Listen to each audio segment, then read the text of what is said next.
সারা বাংলাদেশ গুজবে সয়লাব। কোনটা যে সত্য আর কোনটা যে মিথ্যা এই মুহূর্তে আমরা বুঝতে পারছি না। গুজব হচ্ছে দেশের অভ্যন্তরে, আর দেশের বাইরেও অসংখ্য গুজব প্রায় প্রতি মুহূর্তেই আমাদের কান ঝালাপালা করে তুলছে। আমাদের দেশে ছাত্ররা নতুন রাজনৈতিক দল করতে যাচ্ছে। তারপর ডক্টর মোহাম্মদ ইউনূস এই সরকারের যে সংস্কার, এটা করবেন ওটা করবেন। তারপর রাজনৈতিক দলগুলোর মধ্যে ঐক্য প্রতিষ্ঠা করবেন। আবার রাজনৈতিক দলগুলোর মধ্যে অনৈক্য হওয়ার জন্য যা যা দরকার সেই বিষয়গুলো আলটিমেটলি তৈরি হয়ে গেছে। এর ফলে চারিদিকে শুধু সমস্যা আর সমস্যা গিজ গিজ গিজ গিজ করছে। আর এই সকল সমস্যার মধ্যে এমন সব বিষয় নিয়ে নাটক হচ্ছে, এমন সব বিষয় নিয়ে গান হচ্ছে, এমন সব বিষয় নিয়ে সমস্যা হচ্ছে, কান্নাকাটি করা হচ্ছে, আমরা যে আসলে কি করব সেটা বুঝে পাচ্ছি না।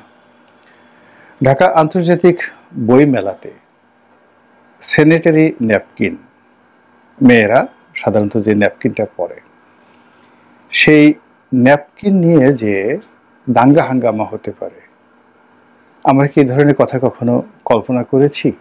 বাস্তবতা এখন সেটাই হয়েছে। আমাদের দেশে এক পক্ষ গিয়ে একটা বাড়িতে আগুন লাগিয়ে দিচ্ছে। আগুন নেভানোর জন্য সেখানে ফায়ার ব্রিগেড আসতে পারছে না। আমাদের পুলিশ বাহিনী দাঁড়িয়ে দাঁড়িয়ে দেখছে, আর সেনাবাহিনীর হাতে যারা আগুন লাগিয়েছে তারা ধরা পড়েছে। এখন সেনাবাহিনী খুব অনুনয় বিনিময় করে তাদেরকে প্রশ্ন করছে যে আপনারা এই আগুনটা কেন লাগালেন। তখন তারা যারা আগুন লাগিয়েছেন তারা কাচুমাচু করে করে সবার শেষে সেনাবাহিনীর প্রতি দয়া পরবশ হয়ে তারা বললেন যে ঠিক আছে, আমরা নিভিয়ে দিচ্ছি। এই দৃশ্য আমাদেরকে দেখতে হচ্ছে। তো এই যে নানামুখী কর্মকাণ্ড, এখানে নাটক বন্ধ, ওখানে জারি গান বন্ধ, ওখানে সারি গান বন্ধ, ওখানে মাজার ভাঙা, এরকম হর হামেশা একটার পর একটা ঘটনা ঘটার পাশাপাশি আবার বিভিন্ন জায়গাতে রাজনৈতিক অন্তর্দ্বন্দ্ব, কোলাহল, তারপর মারামারি কাটাকাটি, আবার একই সঙ্গে উৎসব। জামাত ১০০টি আসনে তাদের প্রার্থী ঘোষণা করেছে। তো যারা জামাতের মনোনয়ন পেয়েছে আগামী সংসদ নির্বাচনে, তাদের আনন্দ কি উল্লাস, অথচ এখনো জামাতের নিবন্ধন ঠিক হয়নি, এখনো জামাতের প্রতীক দাঁড়িপাল্লা সেটাও ঠিক হয়নি, কিন্তু উল্লাস চলছে। এবং এসব উল্লাসের মধ্যেই মিস্টার নরেন্দ্র মোদীর সঙ্গে ডোনাল্ড ট্রাম্পের কি সম্পর্ক হলো, আবার মিস্টার ইলন মাস্ক তিনি কেন ডক্টর মোহাম্মদ ইউনূসকে টেলিফোন করলেন, এসব নিয়েও কিন্তু নিদারুণ আলোচনা চলছে।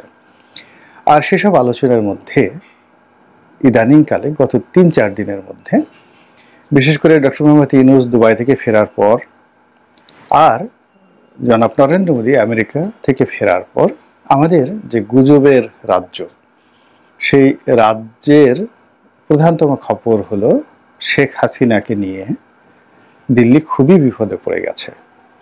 এবং নরেন্দ্র মোদী কোনো অবস্থাতেই শেখ হাসিনাকে আর আশ্রয় প্রশ্রয় দিতে পারছেন না। দেশের মধ্যে সমস্ত ভারতবর্ষ ক্ষেপে গেছে। তারা যে কোনো মূল্যে শেখ হাসিনাকে ভারতবর্ষ থেকে বের করে দেবেন এবং বাংলাদেশে শেখ হাসিনাকে নিয়ে আসা হবে। এবং ইতিমধ্যে বাংলাদেশে এই নিয়ে আসার জন্য সরকারের পক্ষ থেকে জরুরি কাগজপত্র যেগুলো পররাষ্ট্র মন্ত্রণালয়ের মাধ্যমে পাঠানো দরকার সেগুলো পাঠানো হয়েছে। এবং এই গুজবে এক শ্রেণীর যারা মানুষ রয়েছেন হাসিনা বিরোধী, তাদের শিখে উল্লাস যে শেখ হাসিনা যদি এয়ারপোর্টে আসে তাহলে তাকে কিভাবে অভ্যর্থনা জানাতে হবে। আবার অন্যদিকে আওয়ামী লীগের যারা লোকজন রয়েছে তারা এই সমস্ত বিষয় একেবারে থোড়াই কেয়ার করছেন। তাদের বক্তব্য হলো যে তাদের নেত্রী, তাদের আপা আবার ক্ষমতায় আসবেন, আবার সানাই বাজবে, আবার নহবত বাজবে, আবার তাদের সেই যে স্বর্ণযুগ, সেই স্বর্ণযুগ আসবে। এবং তারা স্বর্ণ সিংহাসনে বসে স্বর্ণডিম্ব প্রসব করবেন, এই চিন্তা করছেন। এবং তারা আরও বলার চেষ্টা করছেন যে 1981 সনে যখন শেখ হাসিনা ভারত থেকে এসেছিল, তখন বাংলাদেশের যে স্মরণকালের গণসমাবেশ হয়েছিল তাকে অভ্যর্থনা জানানোর জন্য ঢাকা বিমানবন্দরে তা আসছে, আরও বড় যাকে বলা হয় অভ্যর্থনার আয়োজন করার জন্য আওয়ামী লীগের লোকজন মনে প্রাণে প্রস্তুতি নিচ্ছে। ওদিকে জনাব তারেক রহমান কবে আসবেন এবং তিনি আসার পরে কত বড় জামায়াত হবে এবং তিনি কিভাবে সে প্রধানমন্ত্রী চেয়ারে বসবেন, এসব বিষয় নিয়েও নিদারুণ আলাপ আলোচনা হচ্ছে। তো এত সব আলোচনার মধ্যে সত্যিকার অর্থে শেখ হাসিনা ভারতে কোন অবস্থায় আছেন এবং তাকে কি আসলেই ভারত থেকে তাড়িয়ে দেওয়ার জন্য কোনো প্ল্যান পরিকল্পনা ভারত সরকার করছে কিনা, বা আসলে এই ব্যাপারে ভারতবর্ষের সিদ্ধান্ত কি, এগুলো নিয়ে যারা রাজনৈতিক সচেতন তারা কম বেশি জানেন যে ভারত রাষ্ট্রীয় সিদ্ধান্তে, তারপর তাদের যে বিরোধী রাজনৈতিক দলগুলো রয়েছে তাদের সম্মিলিত সিদ্ধান্তে শেখ হাসিনাকে রাজকীয় মেহমান রূপে সেখানে আশ্রয় দিয়েছে, প্রশ্রয় দিয়েছে। এটা তাদের মর্যাদার বিষয়, এটি তাদের ক্ষমতার দম্ভ যে তারা এই কাজটি করতে পেরেছে।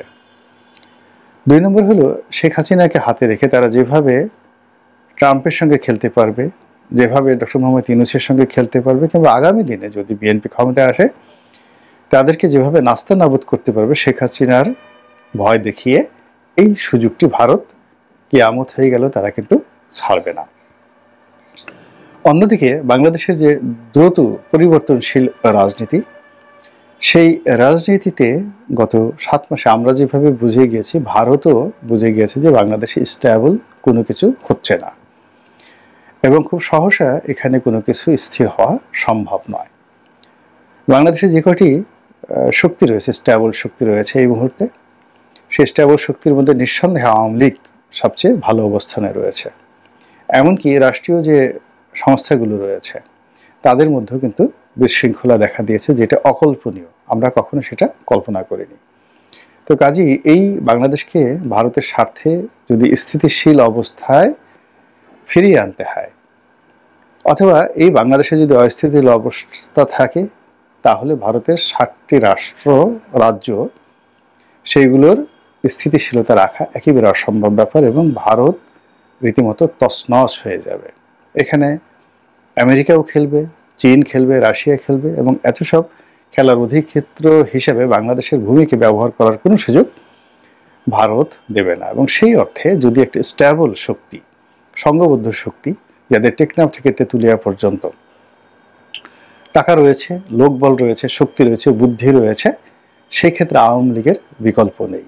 তো কাজেই আওয়ামী লীগের বিকল্প একটা শক্তি ভারতের বন্ধু হিসেবে তৈরি করা, তাদেরকে রাষ্ট্র ক্ষমতায় বসানো এবং তাদের মাধ্যমে এখানে একটি স্টেবল পরিবেশ এবং পরিস্থিতি তৈরি করা না পর্যন্ত শেখ হাসিনাকে তারা যে কোনো মূল্যে আশ্রয় দেবে, বাঁচিয়ে রাখবে এবং নিজেদের স্বার্থে ব্যবহার করবে। এটাই আমার যে স্বাভাবিক কমন সেন্স রয়েছে, সেই কমন সেন্স সেটাই বলছে। বাকি আল্লাহ রাব্বুল আলামিনের ইচ্ছা, পৃথিবীতে তার ইচ্ছার বাইরে তো আমরা কেউ যেতে পারি না। মহান আল্লাহ আমাদের সবাইকে হেদায়েত